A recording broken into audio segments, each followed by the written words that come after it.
y'all see I got my sweater? You see it? Mama and the mushroom, baby. Mama and the mushroom. Mama and the mushroom. Right? And I got some in here, been microdosing. And I know I was supposed to do the video a while back on the power of the microdose. But I'm going to tell y'all, I don't just spit out stuff without it really hitting me. And today I just been in a psilocybin state of mind.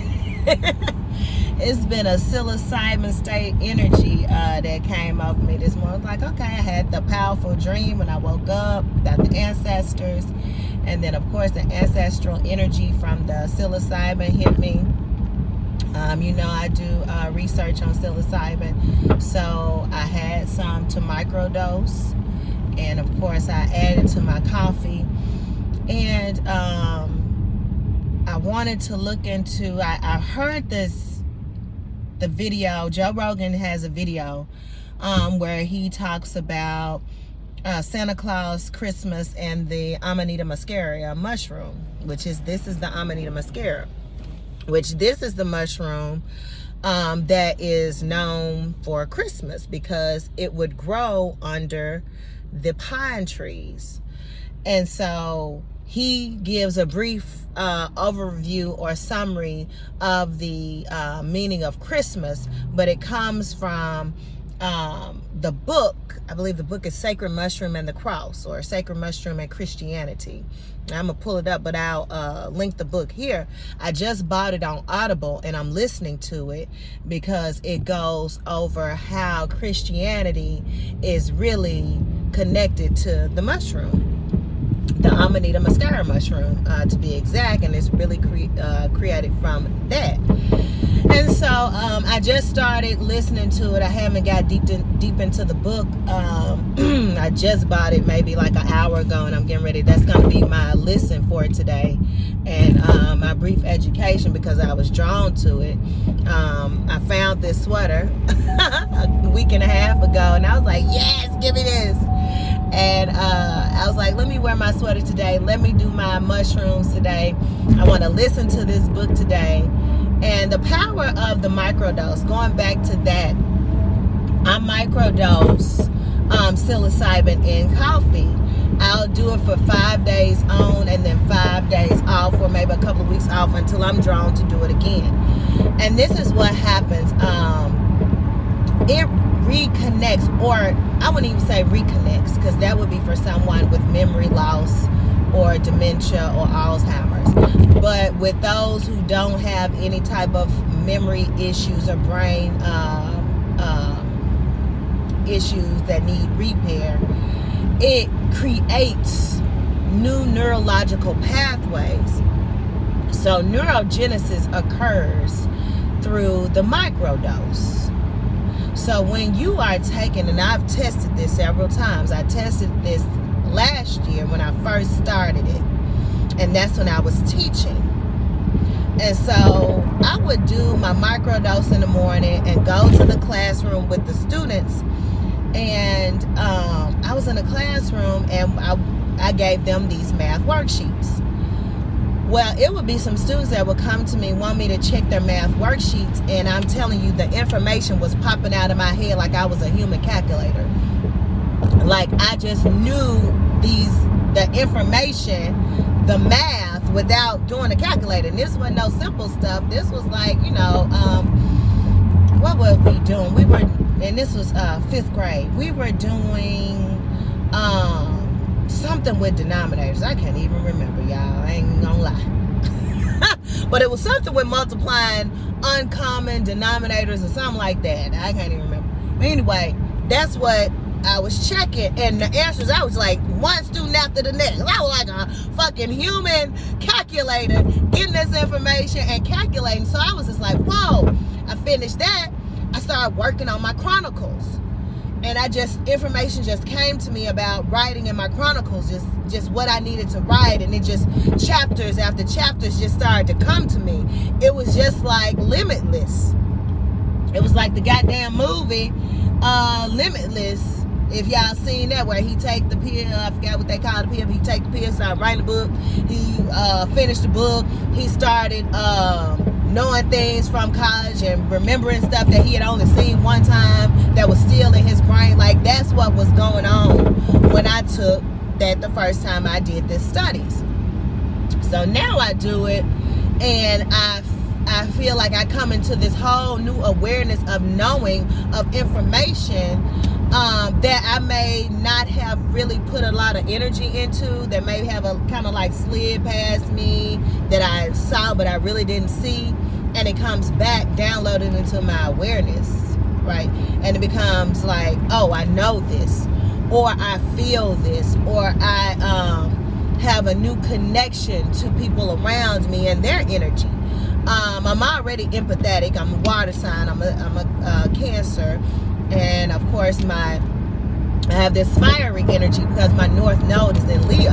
So all of that kind of that watery energy of that empathetic and kind of like, you know, water energies kind of like have this knowing too. We're not like Aquarius, but we have like this knowing. We'll get a sense of knowing from dreams, or just we feel. Okay, so we'll get a feeling. We one of them.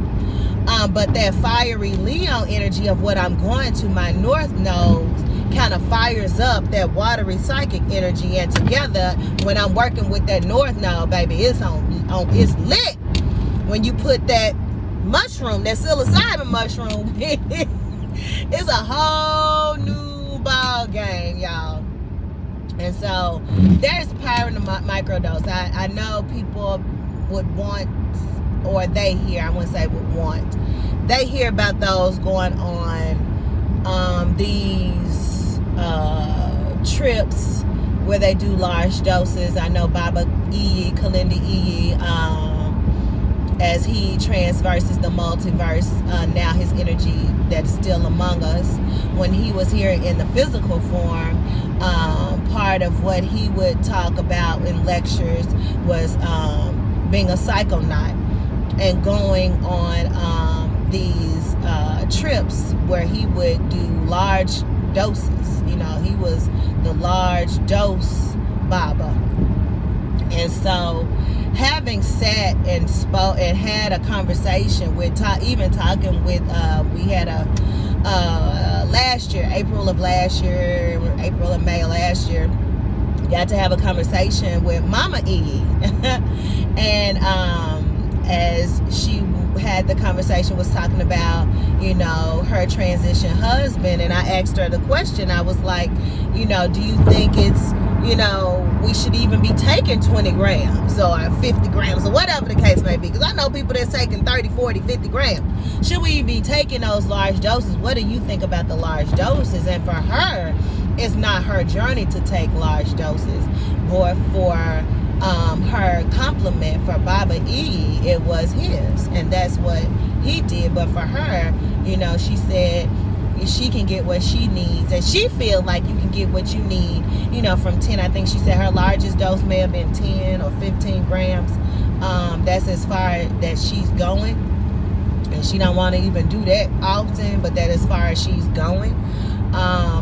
And this was our one-on-one conversation. I ain't telling you nothing that I read, that I didn't, you know, saw on YouTube. This was our conversation that she had with a group of us, our private group of psychonauts, and we were able to, you know, have a call with her, which it was amazing. That was historic for us, and I hold it dear to my heart. And so that put me on a path to not pressuring, because sometimes individuals that haven't taken a mushroom trip and hear about other mushroom trips, they get ego driven in wanting to do these high dose trips just to see what's going to be the outcome, or what they're going to see, or, you know, it's just all these grandiose things that come into mind, and hearing about other trips and places that they travel in their mind, and, you know, all of that, which is beautiful as well. I'm not diminishing that at all. But what I found that works for me is microdosing. Now, I'm not saying I don't go on trips, because I'll do a trip. A trip for me is 4 or 5 grams. That's a great trip for me. I don't even have to do anything beyond that at this time, at this moment in time of where I am on my level of consciousness. And I have to put that disclaimer out there, because everybody's on a different path. And where I am at this point is not needed, but for someone else it could be. But I've also found that there is power in microdosing, and the neurogenesis process has been amazing in my life. One of the things and one of the factors that I have found in microdosing, and you all may want to try this too, I became patient with my process. I learned through the microdose and the calming of my energy that I don't have to rush anything. And for those who may have difficulties or challenges with, I would say, meditation, microdosing is wonderful for those who have those who have challenges with meditation, because your brain is going and it's firing off this information and this energy, but at the same time it's calming, and it creates an awareness of all things around you, and it gives you this downloading of information, and you can feel it in your being. You can feel it in your body of the workings of the psilocybin juice that's within you. That's psilocybin cubensis that's within you, that energy. So there is power in the microdose. I want you all to try it. I know more information on this topic will be coming to me, and as it does, I'll continue to share. I also want to go back to the book. I'm going to share it, put it in the link below, but I want you all to know that I think it's the Sacred Mushroom and Christianity, or the Sacred Mushroom and the Cross. I think it's the Sacred Mushroom and the Cross. Either way, it'll be linked below. But understanding all of these practices in our group today, we were talking about one of the things and the rituals that's put out there that we don't even think about growing up and as children, because they make these rituals pretty much like it's like fun, or this is just something the children can do. Like, no, hell no, these rituals are doing some shit, and we got to know that they're after that childlike energy. They're after the children. And so thinking about it, growing up, you had this story of putting the cookies out for Santa Claus to come and eat it, and he'll leave you a gift, right? We got cartoons about this. We got stories. We got books. We got all kind of stuff that's pushing out this ritual. And I remember my daddy told me when I was 3 years old, he said, there is no Santa Claus. Me and your mama buy you gifts. He told me there is no man in a suit that's giving you anything. And I told my son the same thing when he was little. There's no man coming down the chimney giving gifts. None of that, y'all. Look, I just love this photo. None of that. So he wouldn't be believing. I never wanted my child to believe in something that was not real. All right, you're not going to believe it. And as I grew in consciousness, he evolved in consciousness too, because it was my duty to share this information. As I evolved and I learned, I shared with him. And that's why he is on a higher level at 21 now of consciousness, because I would not hold back information at a young age. I'm talking about 3-4 years old. Like, my daddy told me when I was little, ain't no Santa Claus, and ain't no Santa Claus here. And wherever you're getting this story from, cartoons and all of that kind of stuff, mama is here to tell you there's no man. First of all, we lived in Houston, Texas on the 3rd floor, and we don't have no chimney. So how he gonna get in here? He gonna come through the patio? No, he's not. Where is he coming? I started to question. I made him question all his thoughts. And I was like, where's Santa Claus? He up there. What's up there? I know the moon is up there. I don't see no man. He live in North Pole. Okay, where's the North Pole? With who? You know, I started to question. And he would think it was funny. But at the same time, I was dropping seeds. I said, if a man come in our apartment talking about he bringing gifts, I said, mama gonna shoot him. Because he ain't supposed to be here. He don't live here. I mean, and he would fall out laughing, y'all. He thought this shit was so funny. But I was letting him know, no, I'm protecting this house. And ain't no white man in no red suit coming up in here. I'm getting you these gifts. And so, going back to the original story is that you're allowing, if you all, hopefully you all watching this ain't doing this, but if, big if, you all are having children believe in Santa Claus, putting out cookies on an altar. This is what it is. You putting food on an altar. We put food on our altar for our ancestors. We put food on the altar for ancestors. That's actual ritual. We used to do this in our coven. I think it was the third Sunday we would do this in our coven.